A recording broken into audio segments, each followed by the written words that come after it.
This is a box of edible Lego that I found at a store in, you guessed it, Ohio. Now, believe it or not, that's actually not the first time I saw these guys. Actually, I saw them at Weis for about $7, which I thought was very, very expensive. And I was legit about to pick them up, but I thought, $7 is a lot, and I'm not willing to pay that kind of money just for one video for like, just a few bricks that probably don't even taste that good. While I was in Ohio for Thanksgiving break, we went to this like little Amish shop called Yoder's on the way home, and I saw these for only $2.31. Now, given the container is a little bit smaller than the $7 one at Weis, it seemed like an amazing deal, and this is one deal I cannot pass up on, because I honestly don't think I've ever actually eaten Lego bricks before, and it seems just like very unique and really interesting, and I want to try them. We're essentially just going to be doing 3 different tests in this video. The first test being the building test. Can you actually build something with these? Like, how is the actual connection between the bricks? The second test will be the compatibility test. Can you actually combine these with real Lego bricks? And the third test, and probably the most important test, is the taste test. Do these taste good, and are they worth getting? But without further ado, let's get to the table and unbox these little guys. Now, unboxing this package of bricks was a straight up nightmare. I tried to just like pull open the lid, but nothing was really happening. So I ended up essentially cutting a large hole with my knife for me to like get the Lego bricks out, because it just was not opening. Like, I literally had to cut open it with a knife, which was a little bit ridiculous. I gotta say, after unboxing it, I was pretty surprised by how many bricks were actually included. Like, there was a fair amount of bricks in here. I also realized that certain bricks were only in certain colors, like red and blue only had 2x4s and 1x2s, while green and yellow only had 2x2s and 3x2s, which I found interesting. And overall, they do an actual decent job of making these things look like Lego. Like, if you feel it, you know it's candy, you know it's soft, but they actually look a lot like Lego. And the only like quality control issue I had was one of the yellow bricks was missing a stud on top, but that was the only like problem I had with any of these bricks, which is pretty good. So basically, each of the bricks had some studs on top, as well as little like square holes in the bottom where these studs would attach. And the candy blocks can surprisingly actually attach themselves with a pretty weak connection, but like I was actually banging on it for a second, and it took a few seconds for it to fall apart, which I guess is good. Then I tried to build like a red and blue wall, and it just kind of fell apart, and yeah, it's pretty hard to build with these guys. The second test was the compatibility test. How do these bricks stack up to actual Lego bricks? Obviously pretty drastically different colors, as obviously Lego was able to use paint and the candy blocks had to basically use food dyes, so of course they're going to be different colors. Candy blocks are also just slightly smaller than the Lego brick, which I found interesting by like just a tiny bit. It's slightly smaller. Are they actually compatible? And the answer is kind of. I was not able to actually get them to fit onto the top of the studs like at all. I pushed and pushed and it just didn't work. But for a split second, I was actually able to get the normal brick on top of the candy brick, and they actually stood, and I tried it again and it just didn't work, so I'm not really sure what's up with that. And I also tried standing Indiana Jones on top of the brick, and that didn't really work out too well either. He just fell over. The third and final test that we need to conduct is the taste test. How do these little guys taste? Predicting it'll taste someone like Smarties, like really chalky and just kind of not that good. Like, I don't have very high expectations for how these guys will taste. And of course, I haven't actually tried one yet. I can promise you guys that, but without further ado, I think we're gonna go ahead and try one.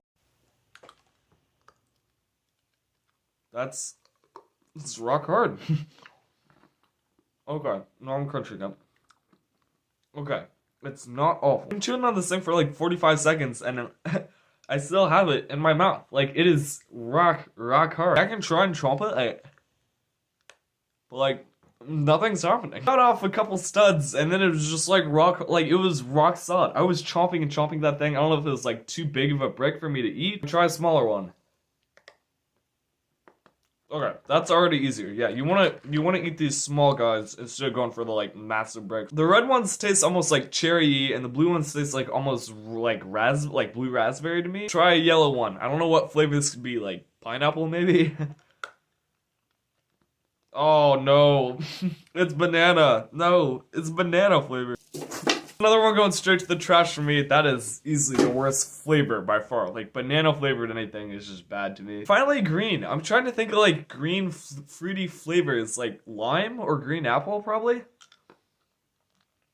Oh, that's lime. Okay, that's the best one by far. It really tastes like limeade. It's still like rock hard in my mouth, but it's delicious. Green is definitely number one for me, with blue raspberry coming in second place. I think the lime flavor is just delicious, and the blue raspberry is pretty close behind it. The red brick was third. I think my massive bite kind of had to do with me disliking this thing, but obviously banana is fourth. Banana was absolutely garbage. It was so bad. So most of the flavors were good. It's just rock hard. I don't like the texture. I know like the gummy Lego bricks, and I'd like to try those instead. But I think if you're looking for edible Lego, you should probably go with the gummy ones instead of this, because these are just too rock hard. But if you can find them for $2 at a little Amish shop in Ohio, I don't see any reason not to get these, just because they're fun to eat. Like, it's fun to try and eat like edible Legos, you know? I think that's gonna do it for this pretty fun video. I don't know, I just saw these and I thought they'd be fun, and I wasn't wrong. They're definitely fun, they're interesting. Let me know if you would try edible Lego chalk bricks, basically, in the comment section below. The Seabrick production, sign out for now. And I will be doing a very large live stream this coming Saturday, so make sure to stay tuned for that, and I will see you guys later. Peace.